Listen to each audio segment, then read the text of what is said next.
Hey, it's Chef K. Kabobs on the Flattop. Coming up, we're cooking outside in the sunshine. It's hot, but we're liking it. Getting it done. Here we go. We're going to cut up a bunch of vegetables. We've got a squash onion dish we're going to saute. We're going to put it on the grill and cook it up, and then we're going to put it in a skillet, finish it up. Cutting up the squash. I sped this up because there's a lot of vegetables. I got the colored bell peppers, the red and the yellow, and the red onion for the chicken skewers or kabobs, whatever you want to call them. We're putting on that chicken now. We're going to stack these up, alternate peppers, onions, chicken, just filling up those skewers. And try to put the veggies on the end. They seem to hold the chicken on there.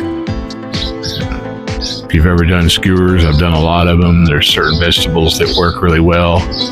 I've seen them done with tomato. You end up generally having to pick up the tomato because it falls off. All right, we got 6 of these boys. We're going to put that Japanese barbecue sauce on there. It's really good. You can use any kind of stir-fry sauce. You want to use just soy sauce. There's our squash and our onions. Putting it down on the grill, getting some oil on it. There's oil under it, putting some oil on. Got that Killer Hogs AP, that all-purpose. Salt, pepper, garlic, and some other things in there. That's my favorite seasoning. You can do yours. You do you. We got a little extra thing here. We've got some little red potatoes, new potatoes, some people call them.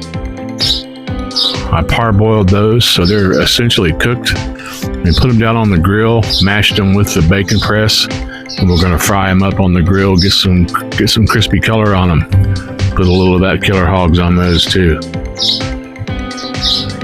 Going to keep flipping these things and cooking them up, getting color on them, getting them done. You want the grill, at least my grill, my flat top, down on low for this.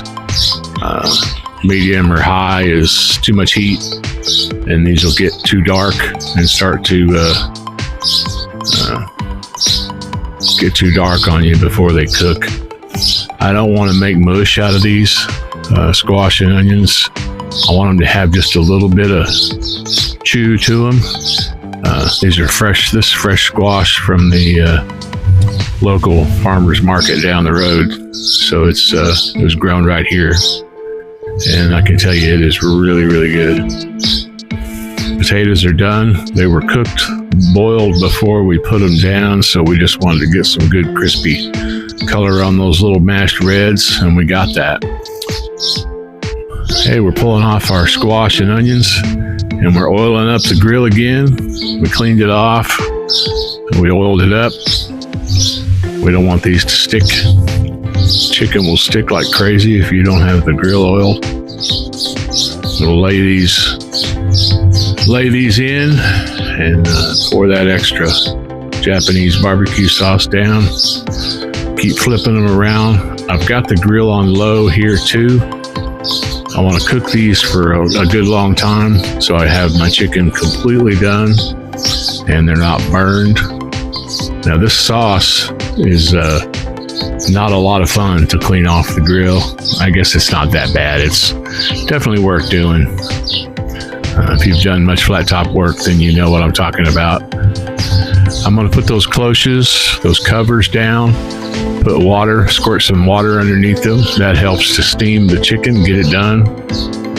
Lost a couple of peppers there. I'll just leave those on the grill and we'll pick those up. Flipping them over, just trying to get them cooked on both sides, all sides, get some color. These want to roll around on you. I've got some metal skewers. Probably should have used those. They're flat. The food doesn't tend to roll on those, but I grabbed the bamboo. Works well to soak these. I soaked these skewers for about an hour before I used them. Less splinters. Hey, there you go. We are done, and it's on the plate. Squash, potatoes, got a skewer. You can push it off of there. See you next time.